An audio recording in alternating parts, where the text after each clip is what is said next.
Ready, Phantom? Ready, Keg. Let's go! Oh, hey, it's time for the TBBAP show. Everybody watch, come on, let's go. TBBAP! Hello and welcome to this week's episode of TBBAP. I'm Phantom Horn. I'm Keg Standard. And this week we are late. And we watched Made in Manehattan. And what a fucking turd of an episode. I was very particular what in a my fucking summary. lame duck ass. Jeez. So underwhelmed. I have exactly 5 words to describe my feelings for this episode, and they are as follows. Yeah. What the fuck just happened? I didn't understand. Okay. I have one word. I have one that. word to answer those 5, and that is nothing. Nothing happened. No. Something happened, but something I so guess. backwards and bizarre What? that I have no idea. Okay, well, what are you talking about? It was just, I had an idea of where it was going to go, and in my eyes, it just took a bizarre deviation into things that just were confusing. Everything made sense, but okay, let's go into it more. So Rarity and AJ get summoned to Manehattan. They're gonna do their shit. They're gonna solve a friendship problem. Right. They meet Coco Pamel. She's putting on a play. It's not working out. They gotta help her. They put on the play. Everyone becomes friends. Yeah. Everyone in town gets happy. I remember when all those things happened. So, but okay, to me, it really looked like what was going to happen was they were going to, when they started to have the problems with getting everything ready to put on the performance, which was obviously going to be the unifying event, and it wasn't working out, they start talking about how, okay, we failed in our first attempt to get people to help us with the performance, so we'll just do all the work ourselves, put on the performance, and that'll be that. And then they start, and it doesn't work out because their ambitions were too lofty. They couldn't do it all their own. So they scale it down. I saw all that. Where are you going with this? My point, I have to explain it so I can say how it's all retarded. All right. And then they put on a smaller performance to the crowd, and that event, like, people see it on the street, and they're like, yeah, we like this. Which was the end goal, to have people see it and like it. But, okay, here's what I don't understand. There's this whole big scene where AJ, everything gets fucked up when they're trying to clean up the park to put on the performance. It doesn't work out. She doesn't have enough people to do it. And the performance is that day. And they're trying to do all this right now beforehand. And so, like, the stage gets fucking destroyed. It's gone. There's no remnants left of it. And so, okay, let me reference a line said at the end, and this will tie everything together. Where is this? Oh, I hope so. At the end, a guy says, after everything comes together well, this old dude says, you did something as simple as building a stage and putting on a play. Something as simple as that, huh? So, when everything went to shit and the actor showed up and they had to put on a performance that day, instead of recruiting people to help manage that work and to do this, instead they just simply built a new stage and made an entirely new production that had the intent of bringing the community together? That's what they did? How is that? There's no way they could have done all that in enough time. How is that any more reasonable than spending that extra time bringing the community together by, like, getting volunteers and putting, like, an active, really doubling down on, instead of building the set, making a new performance, talking to the community and bringing them together to fix up the stage so they could do, everything. That's what the episode should have been. But it's this weird thing where they just don't interact with the community at all until the end, where they made this performance in like 3 hours that everyone loves for some reason. What was happening? It didn't make any sense. Okay. What? I have no fucking idea what you're talking about. Well, listen to it again later. I don't understand what you're saying at all. Okay. I mean, the point of the episode was that they wanted to put on this play to continue the legacy of the old person that used to put them on because they brought the community together. Charity Kindheart, who, by the way, has the worst name in all of MLP. So they did that, and it brought the community together. And was that the performance that they always were going to put on? They made a new play, didn't they? The play. God. I know. Okay. Right? It was horrible. I don't even know where to begin.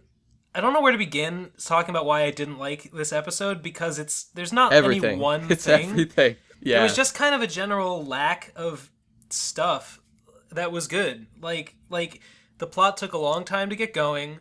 Yeah. There was a lot of setup with no payoff. All that stuff about Twilight being bored didn't go anywhere. Although, I mean, maybe... It kind of did maybe in the fact that they were... Maybe next episode something will come of it. Well, in regards to next episode is Brotherhood Social, where apparently Big Macintosh fills in for Applejack in the Sisterhood Social. So, like, there is a tie-in thing going on there. Yeah. Maybe, okay, that is interesting, and I'm excited about that. Oh, okay, man, I'm not. But that didn't do anything for me this episode, though.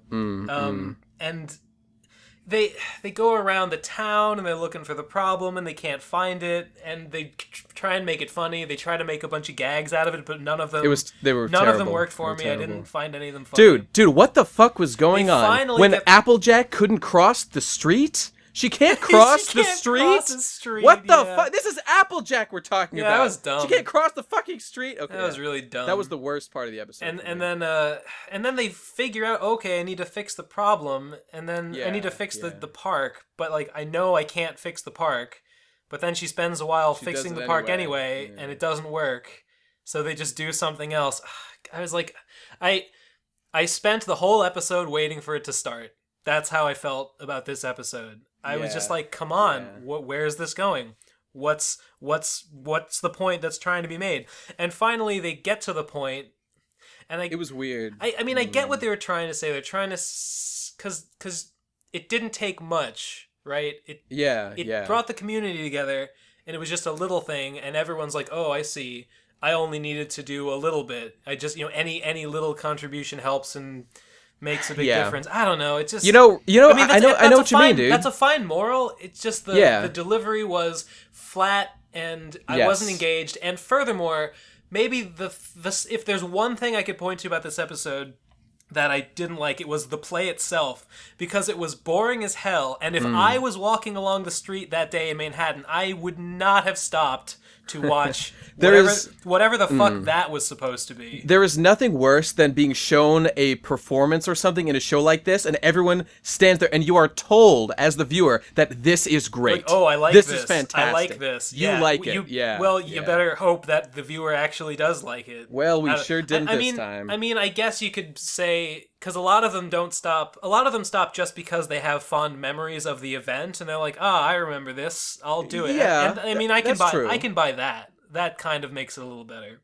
Yeah, but there was a big crowd, and everyone was smiling and enjoying it at the end. The play was put on by this person, and then when they revived the event, they put on a play about that person putting on the play, or like... Yeah, see, it was super confusing. It was really dumb. It was really dumb is what it was. It was so weird. So, to your point of how weird the whole thing felt, it was a new writer this episode. Okay, the play was weird. But I think the whole episode didn't feel weird to me. The episode just felt flat. There were a lot of moments where I felt like the cuts were very strange and the scene transitions were weird. I wrote one down in particular I thought was the worst offender, and it was it's this moment where Applejack and Rarity are standing like trying to get people to help them, and it's not working out, so they're leaving. And Applejack says like, if we can ever get off this street corner, and there's the creepy music, and then the dun dun dun. What was she? And then it just cuts to them. It just cuts to them away. I have no idea what she was talking about. Because they were like, no one was being friendly, so like they felt threatened. Was that in that spot? It was the most fucking retarded thing. Maybe it was supposed to be a joke. I mean, it because, was definitely Applejack doesn't know how to walk around in the city, so she doesn't know how to walk away from. Made Applejack look so stupid this episode. I don't know. Yeah. I don't know. Just a massive mishandling of Applejack. I can buy her being like uncomfortable in the city, but the level of incompetence on display this episode was like, wow. Yes. Holy shit. There was a Peanuts reference that was terrible. Okay. That's true. I liked it at first. You're like, it was terrible. Oh no, you're right. Actually, I liked it. I don't know. I'm a man of extremes. I did think it was kind of funny at first. Like, I got the visual reference, and then she said "good grief," and I was like, that's a little. Yeah, much. there was a stand. There was actually a pony walking by who was wearing a Charlie Brown striped shirt. What? Oh, that's cool. I like that. It was green. It was green though, but it had the same like zigzag wiggle. pattern. Yeah. And then she says "good grief," and I was like, oh, okay. That was good. That's not terrible. I mean, okay. it was okay, but it wasn't anywhere near what I would have wanted it to be in terms However, of impact. Yeah, and it is kind of weird that like Rarity would like make a booth like that. I don't know. It just seems, it seems like a Pinky thing. I don't know. I don't care that much. I don't know. Last episode, she decided she was a detective, so... It's just, if it was, like, amusing, and if it, like, worked in the scene, I'd be super willing to forgive it. But, like, it was just, That thing, though, if we can ever get off this street corner, what are you... I know. What was happening? Okay, what was happening? That I completely agree. I was like, Good. What are you... Jesus. Let me look Weird. at my notes here. Do I have any other... I said this before, but it was just Charity Kindheart is the most on-the-nose name I've ever heard in my entire life. I can forgive that of MLP. Well, okay. MLP is replete with on-the-nose names. That's true. Here's something just kind of about the show in general these days. So, and I've talked about this a little bit before. So, the table itself, right? At the beginning, Twilight, doesn't get summoned. She really wants to go. She can't. I think she should have just gone. Whatever, man. Just do what you got to do. But she doesn't. That's fine. So, the table... Some of the two guys, they go, and they were the ones for the job. So, I wonder, is there even any free will left? Because the second that the table summons these two people to solve the job, and there's a quote, I wrote this down specifically when I heard this, it really put a red flag. The map wouldn't have called us if we weren't up for the challenge. Right. And I just have to, there's, there was a whole debate before about if cutie marks leave there any free will in the world, and I think this whole map thing is just throwing into question, there's some divine plan. They could hypothetically refuse to go. But they never do, and I think they never will. I don't see why they would. Well, I don't see why Twilight doesn't go, personally, just to go. I mean, she wants to go. Because she has a magical auguring table, and she believes it's... No, but here's the thing. Makes here's total the thing. sense to me. It's not like it says she can't be there. Like, she could just do something else and, like, check in, She doesn't have to... She wants to go. Well, she wants to go visit the city. That's all. Why doesn't she she go to the libraries? She wants to execute on the will of the table. Well, let me ask you something. It makes sense to me. Okay. Guess I'll. Alrighty then. Do I got anything else going on? Applejack's. I was talking with Gibbon a little about this. There were good facial expressions in this episode. There were a number of good faces that I appreciated. Do I remember what any of them were? No. I saw AJ raise her eyebrow. That was, there was that. No, there were more. Rarity had a bunch of good ones. Yeah, they were okay. They were okay. And that's always nice. That's true.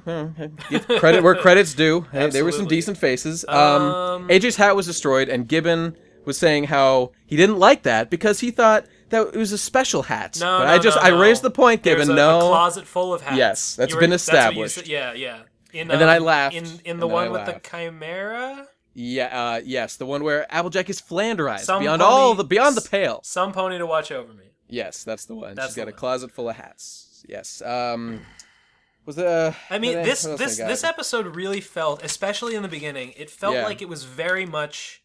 It's been said before that the writers now definitely are aware of things the fans say and do things to please the fans and structure things in ways to please the fan. And I know a lot of fans say that people like callbacks. Yes. And this episode's whole setup was like so much calling back. I mean, it's not a bad thing. I'm not even complaining. I'm just making the observation that, they talked a lot about, the last time we were in Manhattan. Oh, Coco Pamel, that's who this was happening. And I guess it was mostly referring back to one episode, but it was like, they talk a lot about the events of that prior episode in this one. Why does no one ever fucking visit Babseed in Manhattan? Why? She's so sad and lonely that no one gives a shit about her. She's right there. There was the pony that was selling popcorn, even though her cutie mark is a pot of coffee. She was definitely Babseed's mom or something. Oh, her, yeah. I was thinking the same thing. She looked and sounded just like Babseed. I agree. And that's That's okay her. That's confirmed in my books. So I guess her dad must be the member of the Apple family. She must have married, Yeah, because her mom is a member of the coffee family. That's exactly right. By the way, coffee to the core. that's their family song. Rarity at the beginning. Remember when she stops that lady from buying that hat and then just like gives her a hat that she had on her? I'm fucking sick of this whole Rarity giving away shit for free. No, That's not how it works. You can't just give away all your crap. She can just make another one. What's your bottom line, Rarity? What's your fucking bottom line? Rarity's rich, dude. She's Rarity's not got rich. a successful ass business. Rarity makes hats in her spare time. No, okay. I think that was cool. Well, what about the fact that she stole a sale from that dude? Fuck that bitch. I like that the guy was there and he was irate to lose the sale. And I also liked how at the end, Rarity buys a bunch of hats from him. I did notice that. Yeah, because AJ's hat got wrecked. Oh, and in the last one, Rarity's like, oh, I understand the moral of this episode now. Like, as she's saying that, she gives the hat guy a whole bunch of money and buys, like, 3 hats and gives one of them to AJ. That came full circle, didn't it? Well, it's just a little thing, but I guess it was I good. count that. I gotta give it credit. That's a 10 out of 10 episode right there. Yeah, well done. Man. Well done, yeah, Noelle. Bro. Great shit. Speaking of that scene, I do gotta say... Yeah. Probably the second worst thing about this episode, second of the play, is that rich pony guy who was lounging on the pond, which was another kind of like sort of funny scene, but that wasn't that funny. I thought that was funny. It was okay. I know, but he comes in and he's like, I see now. I didn't have to do a big thing for my community. Any small way I can help makes a big difference. And then just walks away. And I was like, yep, okay. And then Rarity is like, I see now. These ponies didn't have to do something big for their community. What? Any little thing they do could make a big difference. Basically saying the exact same thing. This was not a well-written episode. There's no doubt about it. Great. And I didn't hate it. Nothing about it was terrible. But well, you know what? I'd give it like a 5 tops, maybe a 4. You know, let me give it a 5. Let me just, for the sake of this rating thing, let me just shortly rephrase what I was saying before in a way that you understand. Even you, the audience, can understand. I'm referring to you, Phantom, but okay. So it was simply that as the episode was going, it made it look like they were going to give a lesson about community spirit, working together on a project to bring people together. Right. And then it went a different way, which is okay. I don't understand how they were able to manufacture that situation, to put on that presentation, to achieve the moral of, a little thing goes a long way. It didn't make sense to me how they were able to get the stage together and make a whole new show, which I'm pretty sure they did. Just built a stage. But did she also write a new play? No, the actor ponies clearly had like a play written already, because like they showed up and they were like, okay, we're gonna do a dry run and then we're gonna do it. So like clearly the play had been written in advance. So the play was always about Charity Kindheart, huh? Well, yeah, I mean, I'm sure it's a new play, but right, yeah. No, they didn't like. Yeah, it was always meant to be that, which is still dumb and I don't like it, but. She's a local hero, I guess. Is she? I guess so. Well, to these people, I don't know. Anyway, this fucking episode was complete shit. I did not enjoy myself 90% of the time. I mean, I guess the dialogue felt realistic. Like the things the characters said did feel like things they would say. Yeah, but real life fucking sucks. It's just that the things they were saying weren't anything I found interesting. That's for sure. That's for sure. So that's why I think the episode, like, it sort of had potential, but it's not I found great. I found it extremely confusing narratively and poorly directed and edited. Yeah, it was confusing, because, like, she's fixing it, but then it doesn't get fixed, but then she kind of just fixes it anyway, but in, like, a different way. Yeah, I can't believe this script got approved. I don't know, it's, fucking bizarre. I give it, I don't know. Man, this is a fucking 3. No, I give it a 2 out of 10. I give it a solid 4. Did not have fun. Solid 4. Did not have fun. 4.5 even. That's how generous I am. Like Rarity. Maybe I'd give it a 3. Wow, that's magnanimous right there. Okay, well, thanks for watching, everybody. This was a good time, and we'll see you next. The movie. I guess we'll have that out sometime. Oh, fuck. Should I thank our patrons? Yes, thank our patrons. And, maybe it's just because... Maybe I hate this episode so much because I just beat Undertale. And that game was fucking masterfully written, and every second was fun and good and amazing. And just in comparison, the density of quality here, fucking sparse. Well, fucking sparse. Undertale is probably my new favorite game, but I don't know. I don't feel like there's much connection. I just went straight from having a great time to having a shit time, Phantom. I don't feel like we should hold an episode of MLP and an indie RPG to like particularly similar standards. I'm just saying fun. I'm judging on the standard of having a good time. Well, I agree. I agree. Undertale was more fun than this episode. And maybe we should do a horsecast about it. That's what I think. Anyway, thank you to Michael Anarelli, Noah Troutman, Indigo Whisk, Paul Toussaint, Nicholas Schwab, Angela Duran, Justin Adams, and Little Tinker. We love you. And all those $1 guys, step up your game. Yes, by the way, those are people pledging $2 and up. That's what it takes. Which is the standard. That's what it takes to get on the show. You gotta takes it to makes it. Okay, thanks for watching this episode of TBAP. We'll see you guys next time. TBAP out.